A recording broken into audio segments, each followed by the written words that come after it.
When the time comes to sell your business, will you get the maximum sale price? Is it possible? Well, in this episode, I'm joined by my fellow growth thinker, Jeff Jones, Vice President of Growthink Capital, and we're going to discuss how you can maximize the sale of your business. Thanks, Tim, for having me. And regardless of the market environment, regardless of just outside factors, there are things you can control. And going through, there's a process, there's a method to the madness that it's not like selling your car or selling your house, right? There's some deep thought that goes into this stuff. It's highly emotional at times.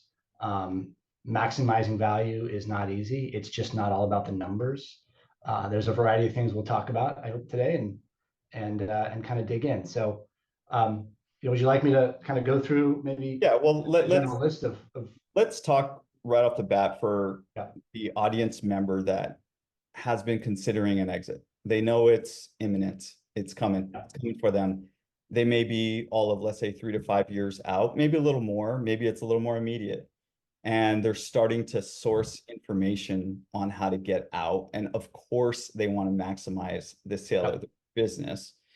But when someone starts assessing how to do this, how to pull this off, because it is laborious to some extent, what do you think are some of the myths? Like, if you were busting a few myths, what would you say is a few myth busters here? A few myth busters. This doesn't happen fast.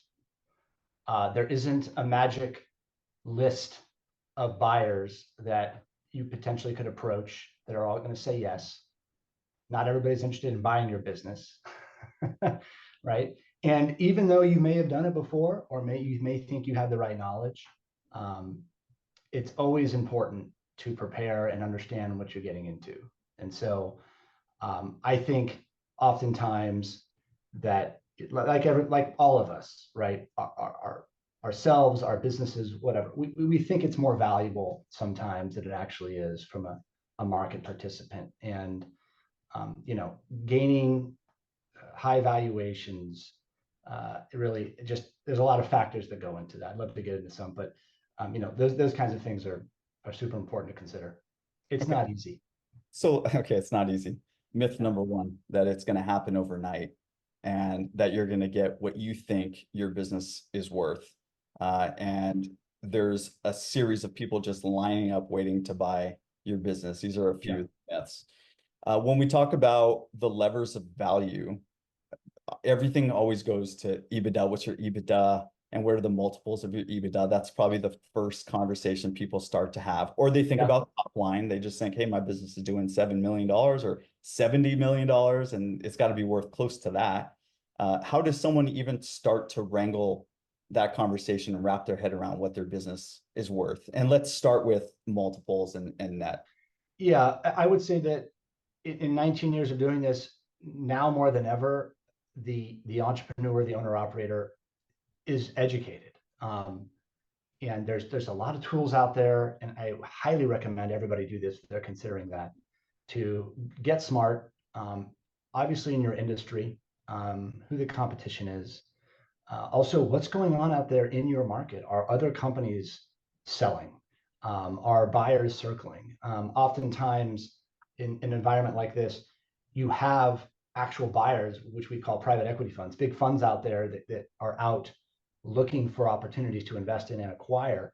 And they're oftentimes calling those operators directly. And I would say, Tim, 50% of the calls that I have with potential clients these days are already talking to those potential buyers because their outreach, cold outreach is working. And so through that process, they're getting smart, they understand the situation.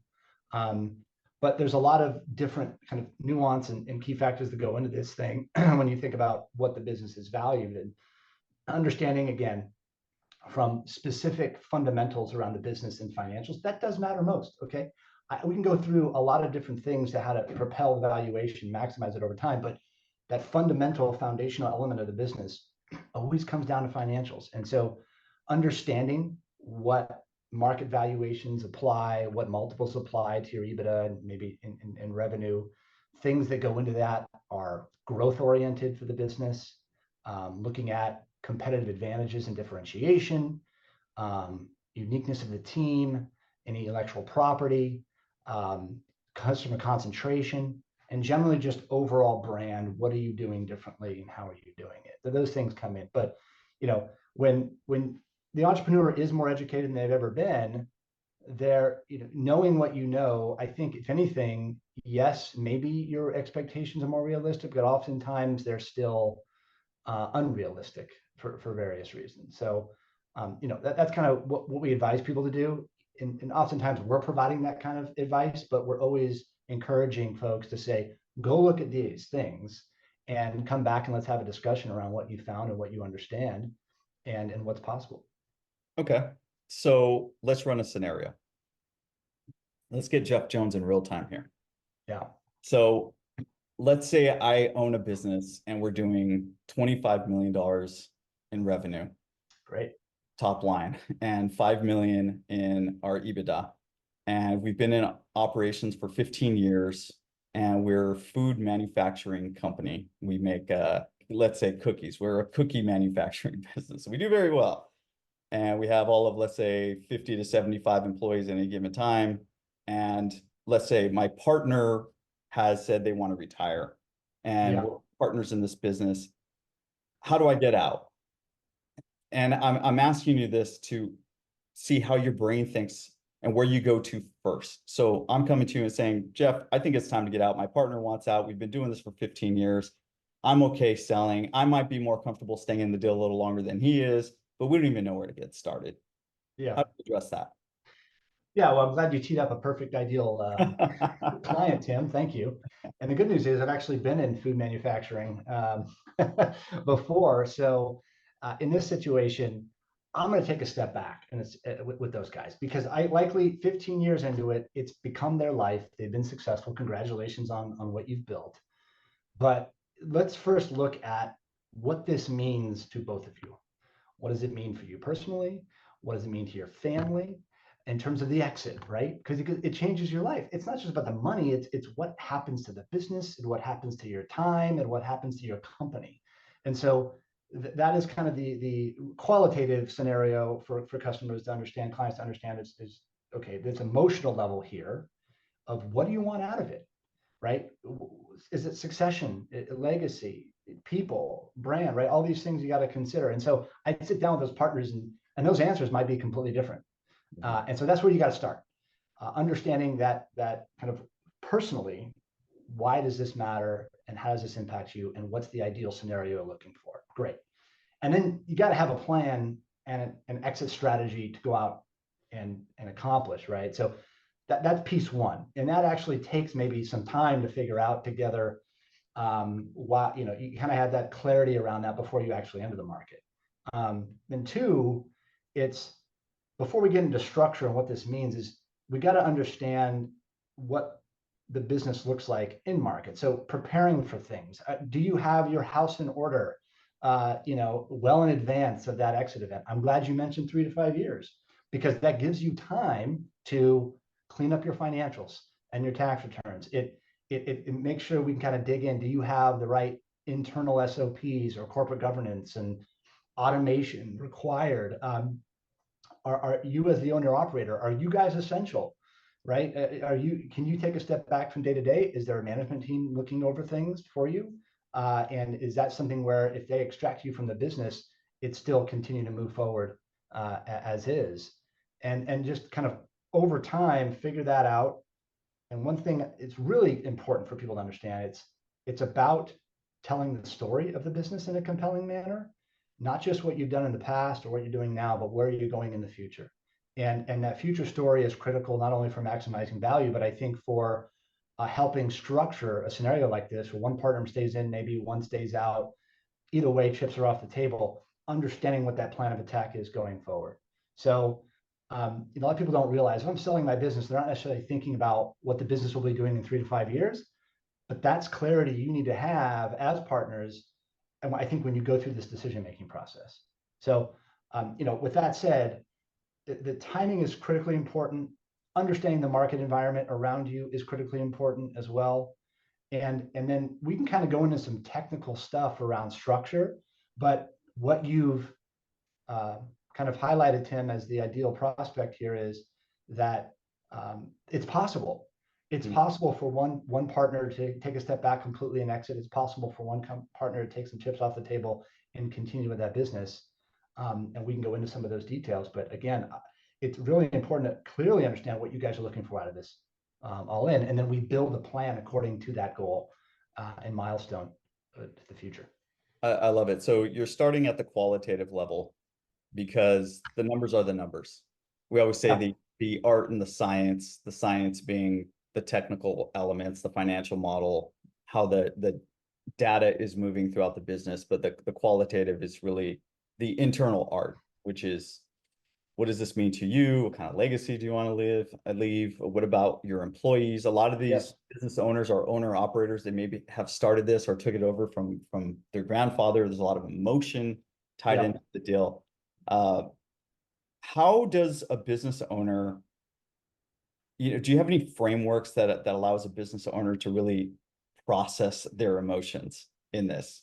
Right? From let's say a business broker to business broker, everyone's just saying, I want to sell your business. Let's just put a multiple on it and kick it out the door. But that we both know that's not the case. We know the real case, the real issue here is the emotional aspect. Yeah. How do you help a business owner work through the emotional aspect of this? Yeah. So most of what we do are essentially, I like to call us business shrinks. Okay. Is that even PC anymore to say, but psychologists, business psychologists. Okay. And half the time it is talking through these things. If above anything else, Tim, it's being prepared.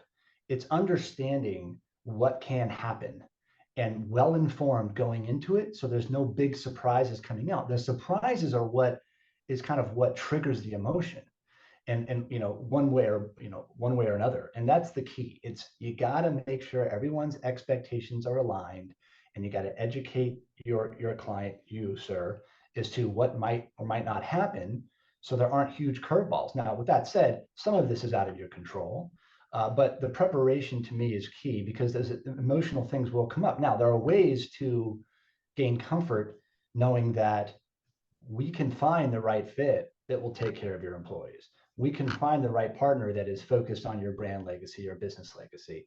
And we can most certainly find the right partner that provides you with the best number, right? So all of that is doable. And this is why that preparation and understanding the qualitative aspects are really important. This is not just about the money, although sometimes it is, and that's great. I'm all about the money, right? But at the same time, the partner fit is critical. Those emotional keys are very important, because you have to evaluate the buyer just as much as they're evaluating you. And so, from an emotional standpoint, that never goes away. Most of my time, as I said, going through an engagement, that sale process could take 6 months, maybe less, maybe more.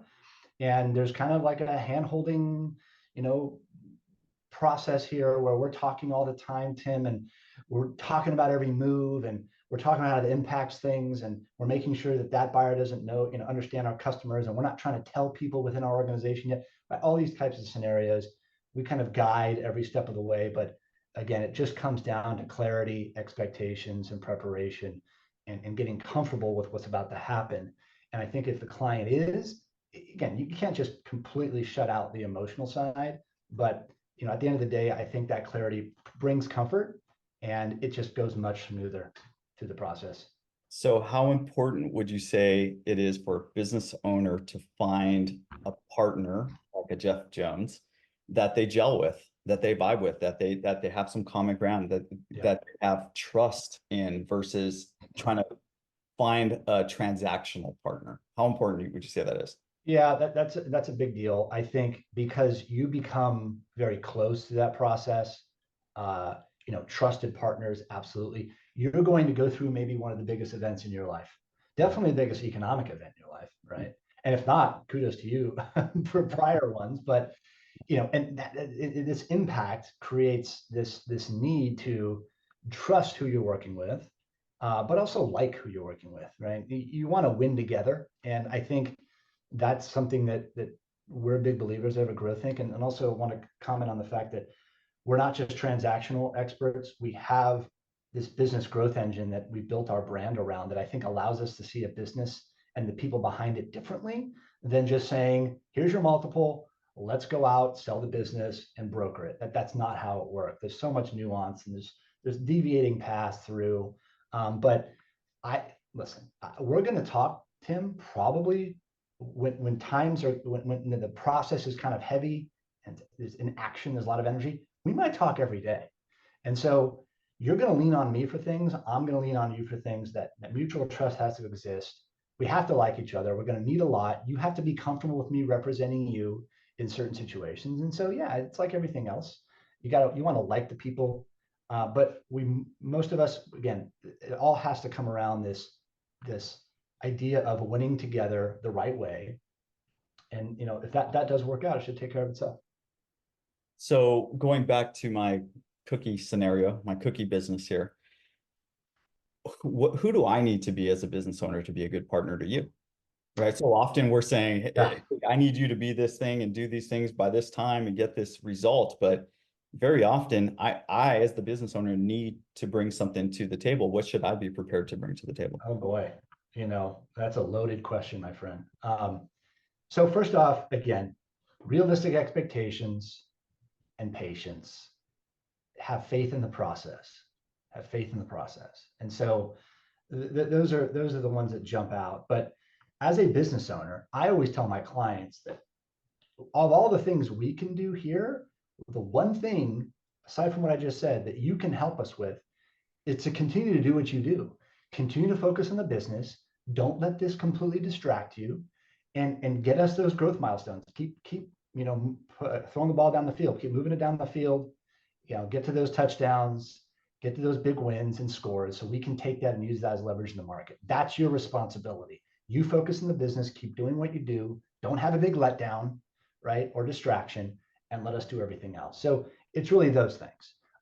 And I always tell people, if you show me a going concern, growing entity where the founders, the owner operators maintain an energy and motivation to run it, and things are moving along as usual, simultaneously or in the sale process, that scenario, it just makes our job a lot easier. It makes our job much easier to maximize value, find the right partner. So that's really the job of our client, if that answers the question. That answers the question. And it sounds like I'm not allowed to check out because I'm now trying to sell my business. No, either way, you have to be present on both sides, which is hard. Okay. And this is going to be time consuming.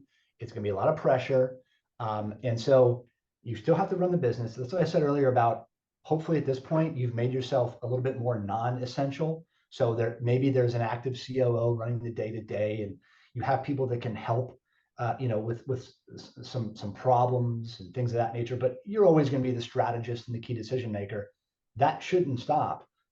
But what you now need to be present in is this whole process of potential exit and aligning with the best partner. And yes, we need you. We need you for information. We need you for feedback. We need you to, sync up with potential partners from time to time and kind of help us through. We're going to lead the charge, but listen, people buy people, people invest in people. And so it's no different on the buyer or investor side. They're going to want to come in and understand what you mean and what you represent to the business, and do they like you, and you involved or not involved. So all these things are very, very important. You got to be locked into. It's a responsibility of both parties to engage in the process, not deviate, not get distracted, because that's what it takes to get done. Yeah. And I would assume my or any primary stakeholders, partners, anyone involved that has a say in the business, they should also be actively engaged in the process, correct? Absolutely. Key stakeholders, of course, everyone has to know if this is formally going to happen. Now, there are key employees that may not know, and that is, again, at your discretion. But absolutely, everyone's got to be on board. If there is a board, if you have investors, for example, or your cap table, there's various groups or people. These things often come to a vote, but everyone needs to have knowledge of the situation and be able to engage as needed, but also most importantly, be on the same page of what we're trying to do. The theme here is how to maximize Yeah. your sale price, how to get more when the time comes. I think from what I've heard and seen over the years is the business owners think about maximizing their value, and they think, I'm going to need another 5 years. I mean, it took me X amount of years to get to this point, and you're telling me I need to increase the sale price. All I know is hard work. That's all I've ever done. It's all I've ever known, investing, hiring, and I'm trying to get out. So is there anything else I can do to maximize the sale price? Absolutely. So as I said before, a few steps here. It's you have to think of the business as an investment opportunity for the market, right? And so you have to position it that way. Even though you might not feel like you've hit certain milestones or at a threshold to justify a specific value, we can create that value and get credit for future performance. So that's one. It's tell a story of the business and its future potential. So the right buyer understands and it clicks.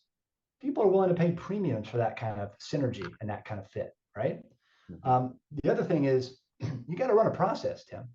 You can't just sit and think I'm going to talk to one person and it is what it is. It's you have to talk to various buyers in different segments and categories, strategics maybe that are other operating companies in your space, private equity funds, which you've probably heard about, maybe family offices. There are different channels now for independent sponsors and other entrepreneurs that are looking to buy companies and operate them.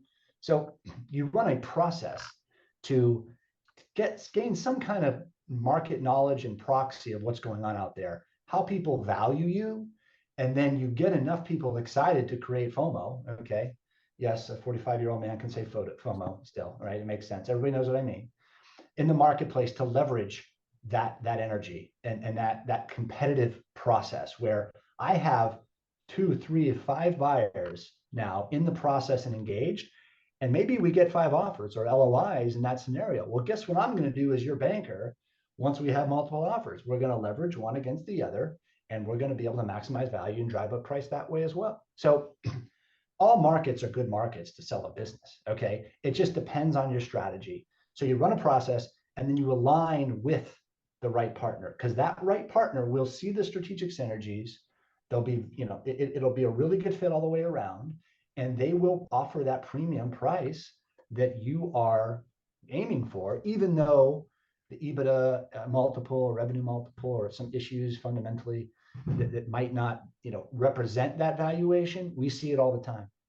You get people to fall in love with the business. It's a perfect synergistic fit. You run a process. They know there's other bidders out there, and they don't want to lose out, right?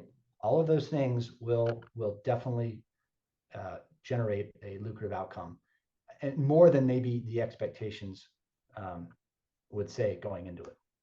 So back to my mock scenario of my grand cookie business here. Yeah.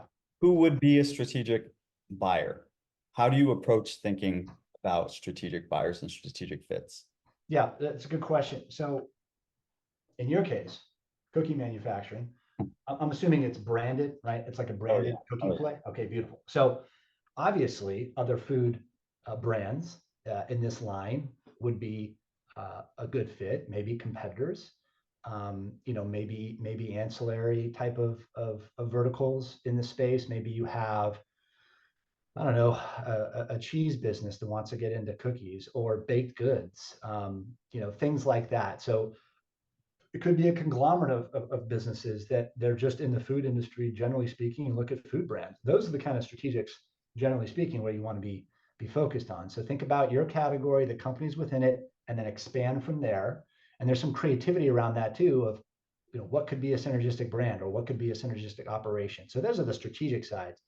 Now, now more than ever, you have a lot of those companies that were actually invested in or acquired by financial buyers. That's the other side. There's strategic, pure strategic, which is an operating business buying or investing in another operating business. Then you have the private equity or financial buyer side. They have these large funds where they go out and acquire businesses. And after they acquire one business in a specific industry, they go out and acquire more in that same industry. And so we call that PE-backed strategics, for example, where the company you might have thought of that's in your space or a competitor, they might have already been acquired by that private equity firm.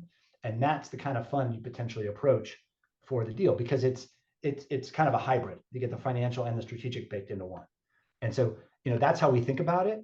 And there's this other category that we don't get much into, but I think I mentioned at the top of the call where you have ex-entrepreneurs, people looking to acquire and operate one or two businesses, that are very active in the market.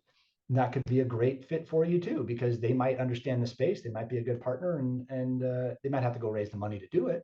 But that's how we think about it when we say strategic, versus a pure financial play that's just going to come in and say, okay, we'll give you 7 times that 5 EBITDA. Here's what we're going to do, without really digging into synergies or seeing premiums and other aspects of the business or the asset that you've built. Pure play in the financials, and sometimes that works. Maybe it works for you. I don't know, but that's how we see it. So it sounds like maximizing the sale price of my business would come from running a very structured process. Indeed. As I mentioned. It could come from a potential bidding war or getting multiple LOIs to see what's out there and then picking the best one. What other things could I do to maximize the sale price? Yeah, so there's structure that can be incorporated into some of these deals. So, the vanilla scenario is, okay, that 7 times multiple, whatever. Let's get funny, right? Sure. Let's say 10 times. Let's say that 10 times multiple, it's a $50 million sale. Okay. And in this vanilla scenario, it's a full buyout where you and your partners, maybe some small case, everybody takes chips off the table. It's a sold business. There's a transition period. You take all your money, you go away after 6 months to a year, whenever that buyer is satisfied with everything's kind of rolling the way it should be, right? Then, and maybe that was a bad example, because usually in full buyout scenarios, valuations are going to be lower than if you were to incorporate some structure in the deal. What I mean by structure is, maybe you take some cash now, maybe the buyer, or you offer the buyer a seller's note scenario, so you can defer some of that in kind of a straight note or debt facility, taking interest plus principal over time. There are earnout structures and scenarios to consider. Earnouts being, hey, that $50 million sale, well, we'll take 30 now or 40 now, and we believe in the growth of our business. And if you convince the buyer, this is what the buyer wants to hear, is we're buying an asset that's growing. We'll put your money where your mouth is, Mr. Seller, i.e. Tim. In this case, great. We'll give you 35 now. That 15 will carry based on some growth thresholds or milestones you hit, EBITDA, financials, customer, whatever it might be. And if you hit those forecasts, you have a chance to make more money in the future in the earnout scenario, right? Then there's also a structure around buy and hold or control scenarios where you can take some chips off the table to satisfy that big financial windfall that you and your partner are looking for.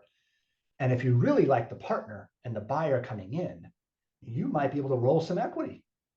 You take some of that portion, let's say that $15 million example, you take that and you invest it into the new entity or the new company or the existing company going forward, and you continue to help operate, or maybe you sit on the board and you help that new buyer get to the next level with the business. We call that the 2 bite of the apple approach, where today it might be worth 50 million, but I'm going to take 35 off the table, let 15 ride, help that company or that fund take this business from 25 million in revenue to 100 with 25 in EBITDA. Guess what that $25 million EBITDA is worth, right, in 3 to 5 years? It could be $250, $300 million, $400 million, depends on the market, who the buyer is. Now you've just parlayed today's valuation. You got a nice chunk of cash up front, but now you're riding the wave of incentive and the upside of that business because you believe in it. And now you're making 3 or 4 times as much as you would have taking all the money up front. Does that make sense? It makes sense. And that's how you maximize your final sale price without doing additional heavy lifting and more hard work and more years of white knuckling it and hoping this thing grows. It sounds like you can add millions of dollars of value just by creating the right deal structure, potentially. Indeed. Now, with that cash and carry kind of scenario and that 2 bite of the apple approach, where you have a nice windfall today and then maybe have a bigger one in 3 to 5 years, that's very common. But the buyer is going to expect you, Tim, to participate in some of that growth, help guide in some of the growth. It doesn't mean you're grinding day to day anymore.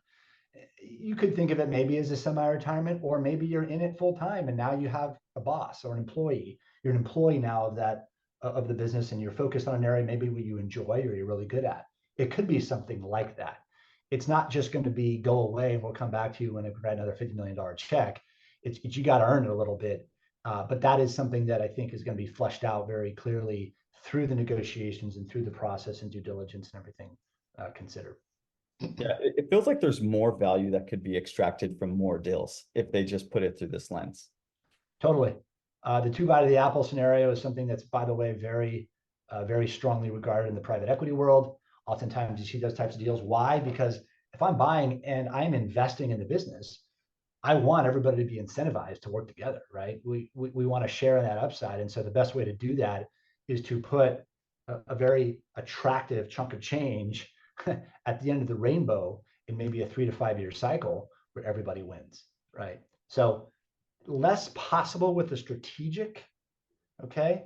The strategic angle is going to be more about premium now versus premium later. But again, this is why you run the process. You bring in all these different types of buyer profiles to understand not only who's the best fit, but who structures the deal in which way, how to value the business, really educated now coming out of it. And even, you know, worst case scenario, you don't do a deal because you don't like what you're seeing, or ultimately you just decided, nah, we're going to wait. Great. You have all of this now institutional knowledge from what you gained going to market, talking to these buyers.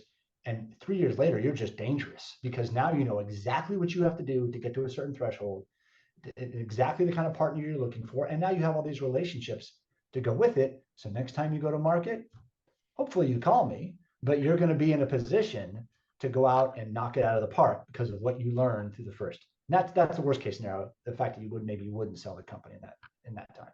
Yeah, yeah. So how much does something like this cost? What does it take to go through something? How much time? This is the question that a lot of business owners, they think, hey, this all sounds fine and dandy, Jeff, but it sounds expensive and it sounds laborious and it sounds like it's going to take a lot. How do you get through that conversation with sellers? It is expensive, and it's not just the investment bankers, right? So you have to consider when you sell a business, just when you, I'll go back to the home analogy, right? Although I kind of hate doing that. There's different people in the process that take their cut, right? In our case, yes, it's a very high level, professional, sophisticated service we're bringing to the table to be able to extract that premium value for you and get this thing done the right way. There's also lawyers involved. Sometimes there are accountants or CPAs. On the buyer side, Tim, there's often third-party analysts or firms that are evaluating the deal on the buyer's behalf and due diligence to review financials, to look at your HR and your employees, to identify the brand synergies or your customers. Maybe if you're a tech company, not in this case, they're doing a tech eval through that process, right? So there's a lot of these people that help put these deals together. Why? So when you come out of it, everyone is clear on risks and what the business has done, verified that and what it's going to do, and everybody feels comfortable with that approach. So for the seller, of course, there are fees involved with us and others. Now, it's all dependent on the size of the deal and the transaction. Oftentimes, investment bankers, and we do this as well, there's more of a traditional model where there's some kind of engagement fee on the front end, nothing crazy, but just something that allows us to supplement the work. Keep in mind, this is hundreds and hundreds of hours of our time that we're putting together. And so for that valuable service, there is, some compensation. Now that doesn't account for everything, but it helps. And number two, maybe the most important thing, Tim, when we're engaged, you pay attention. If you're paying me as a service provider, right? Everyone is hyper-focused and paying attention and not distracted and focused on what we're trying to do. That's really the key. Now, with all that said, that's not why we're in business. At the end of the day, there's a big reward for getting a deal done with you. And naturally, there's going to be a fee based on that transaction. And normally it's a percentage of the transaction. I don't know exactly what it would be in this case. I'm not going to throw out numbers, but it's a market-based fair transaction fee based on usually the size of the deal and the consideration that you receive from that deal. The final piece on my mock scenario here, if I got an offer and for my $25 million gross revenue business and someone said, hey, we'll take this off your hands for 35. As a owner who's very unsophisticated, who has a partner that is highly motivated to get out, I could Yeah. just be willing to say, hey, it's a check for $35 million. I should take it and try to go at this process alone. And that happens far too often in the business universe. Yeah. How does Growthink, I mean, you've talked at length about how you get involved in here, but how does Growthink interject itself in those conversations and say, let's pump the brakes a little bit and Yeah. let's run a process to get your value? Like, what is your approach in this scenario? Yeah. The approach is, I think, again, kind of going back to what I said at the top, is understanding their needs and motivations as to why. If it's just about the number, then it's a bit more simple, but they're probably not considering all the other factors. They're probably not considering the due diligence effort and just general work required to get a job done.